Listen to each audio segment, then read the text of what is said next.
The spirit consciousness की दुनिया में आपका स्वागत है।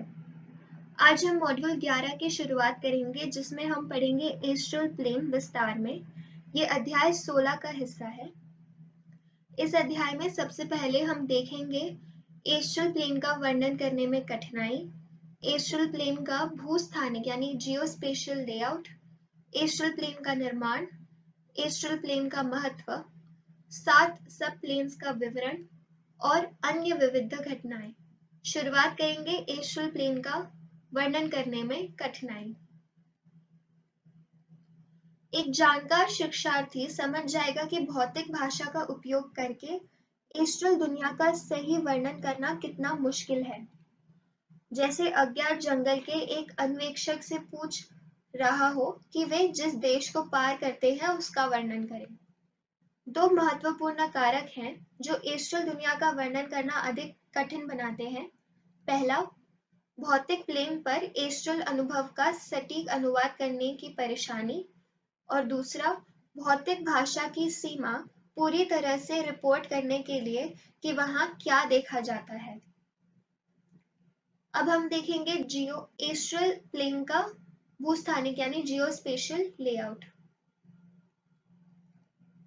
इसमें सबसे पहले हम देखेंगे एस्ट्रल पदार्थ की 7 स्थिति भौतिक पदार्थ की 7 स्थिति का अनुरूप है। निचले सब प्लेन्स उच्च सब प्लेन्स की तुलना में पृथ्वी के करीब है। एस्ट्रल प्लेन पृथ्वी के एक छोटे से आंतरिक भाग से शुरू होते हैं और चंद्रमा की कक्षा तक फैला होते हैं। सबसे पहले हम देखेंगे एस्ट्रल पदार्थ की 7 स्थिति भौतिक पदार्थ की 7 स्थिति का अनुरूप किस प्रकार है। एस्ट्रल पदार्थ के 7 स्तर होते हैं और प्रत्येक स्तर पदार्थ के 7 भौतिक अवस्थाओं से मेल खाता है, जैसे ठोस, तरल पदार्थ, गैसीय पदार्थ आदि। प्रत्येक पदार्थ की स्थिति प्रत्येक बाद के एस्ट्रल स्तर उपमंडल एस्ट्रल प्लेन पर सब प्लेन्स का आधार है। आमतौर पर 7 स्तरों को एक दूसरे के ऊपर व्यवस्थित दर्शाया गया है।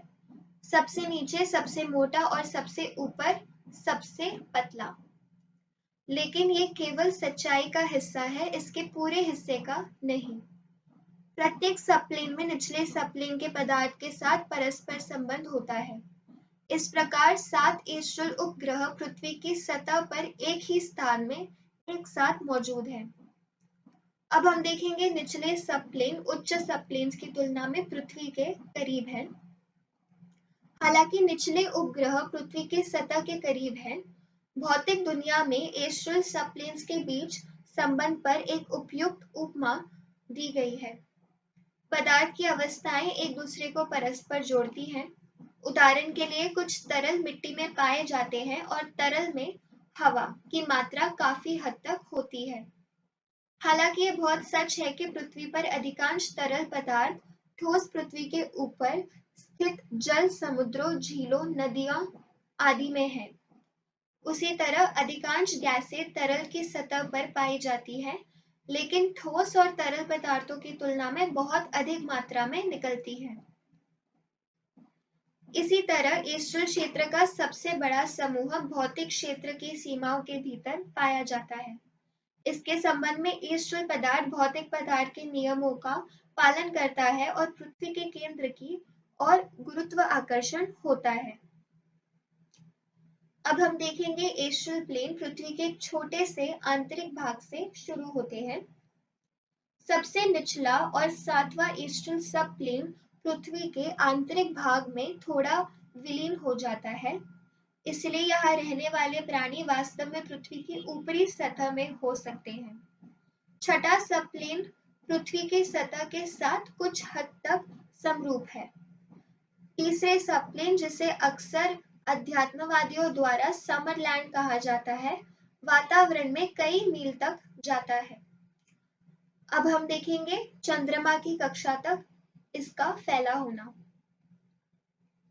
एस्ट्रल दुनिया का बाहरी हिस्सा लगभग चंद्रमा की कक्षा की औसत दूरी तक जाता है। अतः पृथ्वी और चंद्रमा के एस्ट्रल ग्रह पृथ्वी के सबसे निकट कक्षा के बिंदु पर स्पर्श करते हैं, लेकिन सबसे दूर नहीं। पृथ्वी और चंद्रमा लगभग 2,40,000 मील दूर हैं। इसके कारण यूनानियों ने एस्ट्रल प्लेन को उपचंद्र दुनिया कहा है। अब हम देखेंगे एस्ट्रल प्लेन का निर्माण। एस्ट्रल की एक महत्वपूर्ण विशेषता ये है कि ये लगातार बदलती आकृतियों से भरा होता है। ये मिश्रण है थॉट फॉर्म्स, तत्वसार यानी एलिमेंटल एसेंस से बना और विचारों से सक्रिय। तत्वसार का विशाल जन जिससे आकार बनते और मिटते हैं। हवा की तरह हर सबप्लेन पर कई सैकड़ों किस्मों में पाया जाता है। मदर ऑफ पर्ल की तरह बदलते रंगों के निरंतर घूमते हुए देखा जा सकता है। थॉट करंट्स लगातार एस्ट्रल पदार्थ के माध्यम से चमकती है। मजबूत विचार लंबे समय तक अस्तित्व में बने रहते हैं, जबकि कमजोर तत्व मौलिक रूप से ढक जाते हैं और फिर से बाहर निकल जाते हैं। अब हम देखेंगे एस्ट्रल प्लेन का महत्व। एस्ट्रल प्लेन को कम आंकना और खंडित करना वास्तव में एक गलती है। निश्चित रूप से किसी भी शिक्षार्थी के लिए एस्ट्रल चेतना प्राप्त करने और किसी भी उच्च विकास से बचने के लिए संतुष्ट रहना हानिकारक होगा। कभी-कभी एस्ट्रल शक्तियों में समक्ष उच्च मानसिक शक्तियों का विकास संभव हो सकता है। ये कुछ समय के लिए उत्तरार्ध को समाप्त कर देता है। हालांकि अधिकांश मास्टर्स ऑफ विजडम अपने छात्रों के लिए आमतौर पर इस तरीके को नहीं अपनाते हैं और सबसे तेजी से आगे बढ़ने के बजाय धीरे-धीरे सीखने, कदम दर कदम आगे बढ़ना पसंद करेंगे। The voice of the silence 3 hall की बात करता है।